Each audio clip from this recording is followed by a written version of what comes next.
Atlanta has always been dressed in glass and polish, and my family's name fits neatly into that reflection.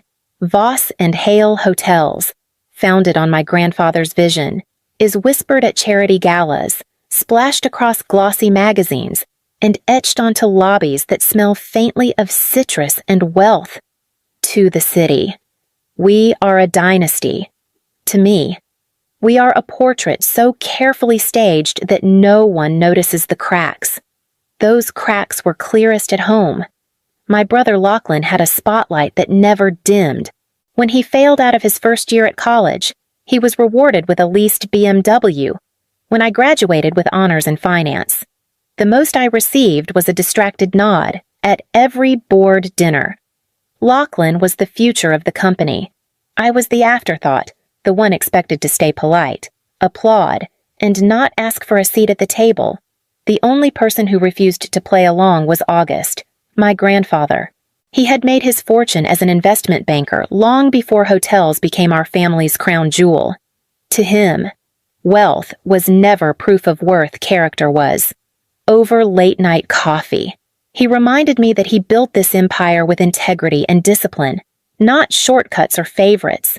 He believed I inherited that discipline, even when my parents made me feel invisible. It was August who first taught me never to hand trust over blindly. Years ago, after an accounting mix-up quietly drained one of my accounts, I learned my lesson. I created a structure of protection's dual accounts, automated alerts, and one last safeguard, a decoy safe code. If anyone ever pressed me for money under the guise of an emergency, they would reach only the surface, never the foundation.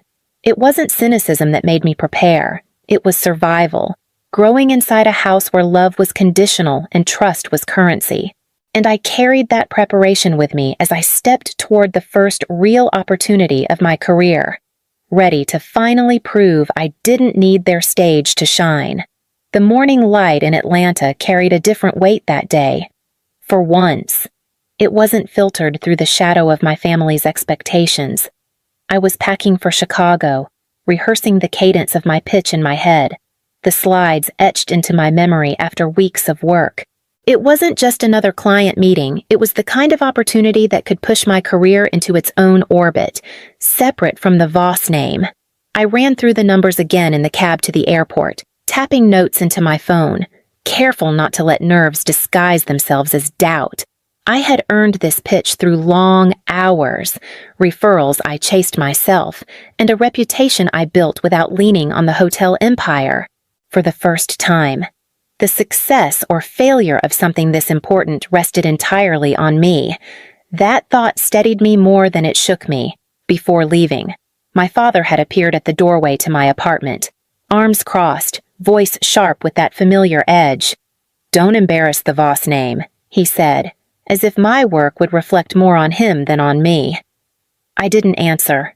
Instead, I picked up my suitcase and walked past him, leaving his words to hang in the stale air like smoke I refused to breathe. On the way through security, I texted August boarding soon. "Wish me luck." A minute later, his reply flashed back. "You don't need luck. You're ready." Julia sent her own message. "Remember, no matter what he says, you don't owe Graham a thing." Their voices steadied me. Two lifelines reminding me that not everyone in my bloodline doubted me. When the boarding call echoed overhead, I felt a flicker of freedom. This trip wasn't just business, it was proof I could live outside their shadow. I slung my bag over my shoulder and walked toward the gate, unaware that one phone call would unravel everything I thought I'd secured. I was seated at the gate, laptop open, rehearsing my opening line one last time when my phone lit up with my father's name. I almost ignored it. Graham never called me unless there was a reason to unsettle me. But the vibration rattled against the chair. Insistent. I answered. His voice came through fractured, heavy with a tremor I had never heard before. "Callista, it's your grandfather. He's badly hurt. A fall. We need money for treatment. It's urgent." The words lodged in my chest. August was the one person in this family I couldn't imagine losing. I shot to my feet, the boarding call muffled by the thundering in my ears. "Where is he?" I demanded. "We're at the hospital," he said quickly, breath shallow. "They need payment before they'll do the scans." "Send it now." "Callista, don't think, just do it." In the past, I might have faltered, desperate to prove I was useful. Now, every instinct warred with the memory of late-night talks with August. Still, the panic overrode my suspicion. I opened my banking app, thumb hovering. Graham pressed harder. "You're safe, give me the code. Now." The old reflex clicked into place. I gave him the code I had built for exactly this moment, the decoy, the one that unlocked a separate account seeded with enough to appear real. 7 figures moved instantly into a quarantined pool, every dollar tagged with trace flags and alerts that pinged Julia the moment they left. I canceled my flight, the email to my client drafted with shaking fingers, then drove straight toward Buckhead, the city skyline blurring past. My stomach churned, my heart torn between fear and a rising unease. When I pulled into August's driveway, my hands still clutched the wheel tight. And then the front door opened, and there he was, upright, calm, and holding the morning paper. August stood in the doorway, his reading glasses balanced low on his nose, the morning paper tucked under his arm. The sight of him so steady made my knees weaken. I nearly collapsed into his arms, but the confusion on his face stopped me cold. "Callista, what on earth are you doing here? Shouldn't you be in Chicago?" The words hit harder than a slap. My throat closed as I tried to explain. "Dad called. He said you'd fallen, that you were hurt, maybe dying." His eyes darkened. He stepped back and motioned me inside. Once the door closed behind us, he rubbed at his temples, heavy with the weight of something he hadn't wanted to say. He asked me to play along. August admitted, said it would keep things peaceful if you stayed out of the way for a while. I told him no. I wouldn't lie to you. I sank into his armchair, the same one I'd curled into as a child when he told me stories about discipline and fairness. My chest burned with betrayal. He hadn't just manipulated me, he had tried to weaponize the one bond in this family that was still unbroken. I opened my laptop, fingers steady despite the shaking in my heart. On the dashboard, red alerts blinked across the screen. The decoy funds were already moving, funneled out in neat transfers to accounts that stank of shell companies and laundering routes. August leaned over my shoulder. "He thinks he won." I closed the laptop with a snap. "No. He thinks I'm still the girl who would cry and beg for scraps. Not anymore." The fear I'd carried since that call didn't dissolve, it crystallized into something sharper. I would not waste another tear. If Graham wanted to steal, then every wire he touched would become a record. I straightened, staring across the study's shelves of old ledgers and contracts, already forming a plan. The wound was a lie. My weapon would be the truth. I spent the next hour at August's desk, screens glowing across the room like floodlights in the dark. Every transaction appeared in real time, the alerts cascading in neat succession. Outflows from the decoy account spread like cracks in glass, first to a maintenance vendor tied to the hotels, then to a consultancy address in the Caribbean I recognized as nothing more than a rented post office box. From the outside, anyone reviewing those lines would see the story of Panic's $7 million drained in a matter of hours. I leaned back, forcing my shoulders to slump, rehearsing what grief would look like if Graham or anyone else came sniffing. But the truth was different. Each loss carried its own tag. Every wire traced and mirrored into a file I had been building for years. Julia's notifications were already firing. She would know exactly where to push, which regulators to nudge. August sat across from me, watching carefully. "He's always thought you were too quiet to see what he was doing," he murmured. "He doesn't understand you've been listening longer than he's been talking." I smiled without humor. "He thinks he emptied me out. All he really did was open a paper trail I couldn't have bought myself. The alerts kept stacking KYC matches against dormant corporations. shell structures too sloppy to survive a single audit. It was almost insulting how careless he had become. Convinced of his own invincibility, I cataloged every detail, screenshot after screenshot, each one a weapon stored neatly in its folder. Publicly, I would wear devastation. If Graham expected a broken daughter, then that was the mask I would give him. Privately, every wire he touched became a confession signed in numbers. August poured us both coffee, his hands steady where mine burned with restless energy. "You'll have to decide how far you're willing to take this," he said. I stared at the screen. The final transfer flashing across the last of the 7 million moved into another hollow company, vanishing on paper. I exhaled slowly, almost laughing at the predictability of it all. From the outside, I had just lost everything. From the inside, I had never been more ready. August watched me, puzzled, as I pressed the heel of my hand against my mouth to stifle the laugh threatening to break free. It wasn't amusement.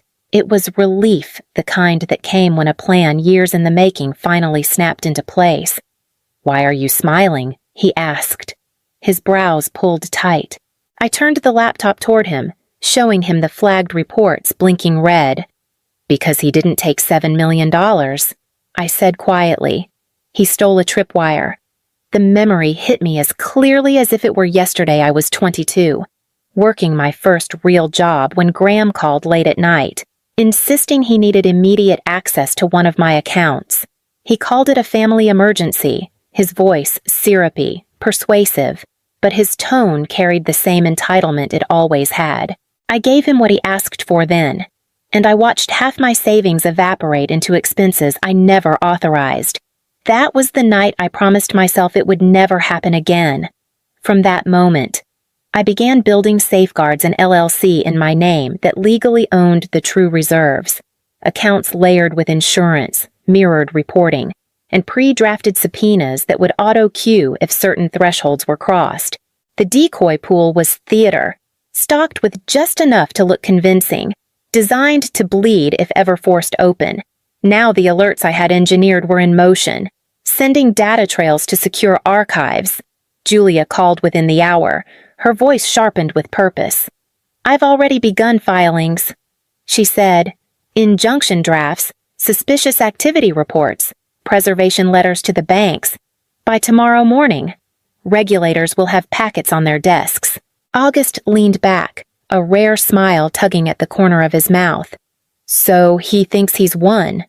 "No," I corrected. Closing the laptop, "He thinks he's clever. What he doesn't realize is that he just gave me everything I need to bring him down." I poured fresh coffee, my hand steady now. The fear replaced with clarity. The trap was set, and all I had to do was wait for it to close. The next morning, August brought down boxes from his attic, dust rising in the air as though the past itself resisted being disturbed. Inside were decades of ledgers, contracts, and hand-scribbled notes that predated Graham's takeover. Julia arrived with her laptop and legal pads, ready to comb through every number, together. We spread the evidence across August's study until the floor was carpeted with years of transactions. The pattern surfaced quickly. Invoices from routine maintenance were inflated threefold. Lease agreements for partnered restaurants tied back to shell companies registered under Laughlin's name. Even the hotel's corporate wellness program routed funds through an advisory group that existed only on paper. It wasn't just sloppy accounting, it was a pipeline. And every drop flowed straight toward Laughlin. I traced the wires on my screen, following one transaction into another. The path lit up like a web of deceit. Each transfer was small enough to blend into normal business, but relentless in its consistency.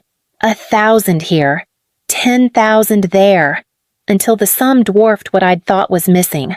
My father hadn't just stolen. He had engineered a system to keep funneling me out of the family's future when Julia uncovered an email thread between Graham and a board consultant.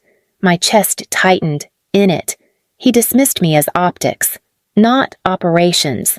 He had carved me down to a face for photographs, a token of diversity in a family portrait he wanted to control. Nothing more. August shook his head as he read. "He's terrified," he said softly. "Terrified of dying with an heir who can't carry the story. So he props up Lachlan, no matter the cost." I assembled every date, every invoice, every quote where my name was diminished. The dossier grew into a narrative no spin could erase.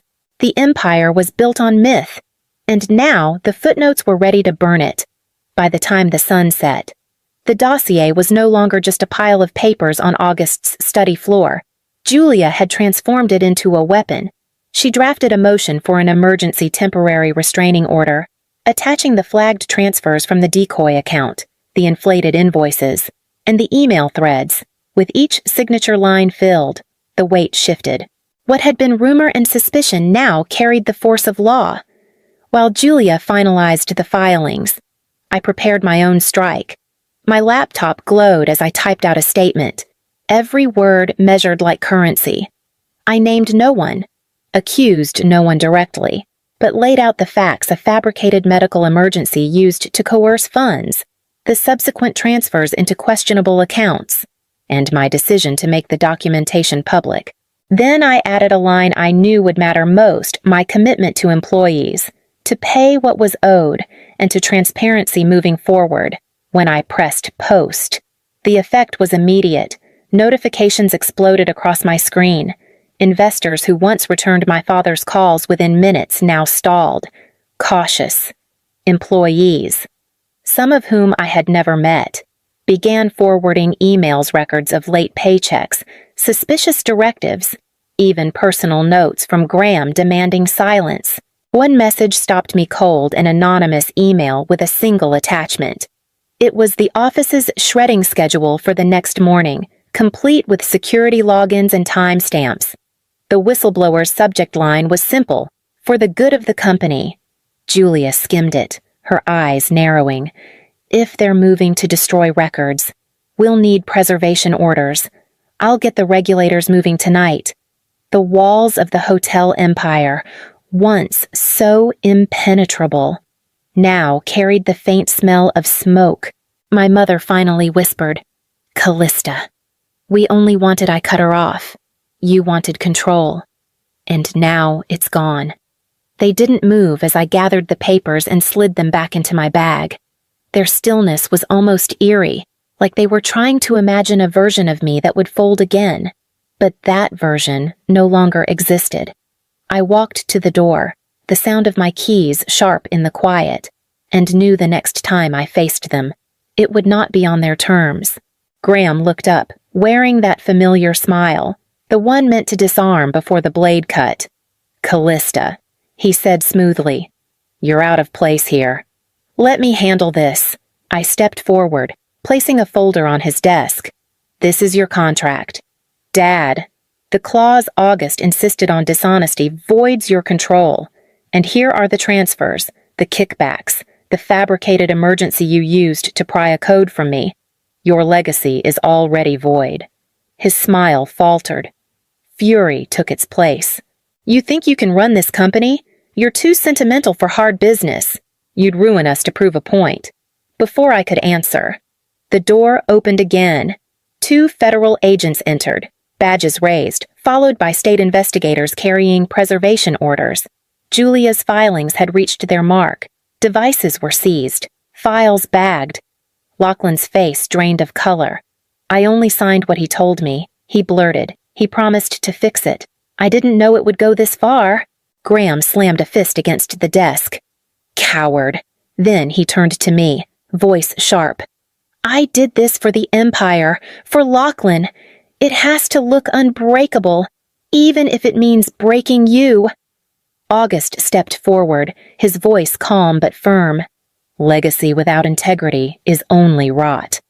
The agents led Graham out as the judge's TRO came through, and in the silence that followed, I felt the weight of the Empire shift toward me.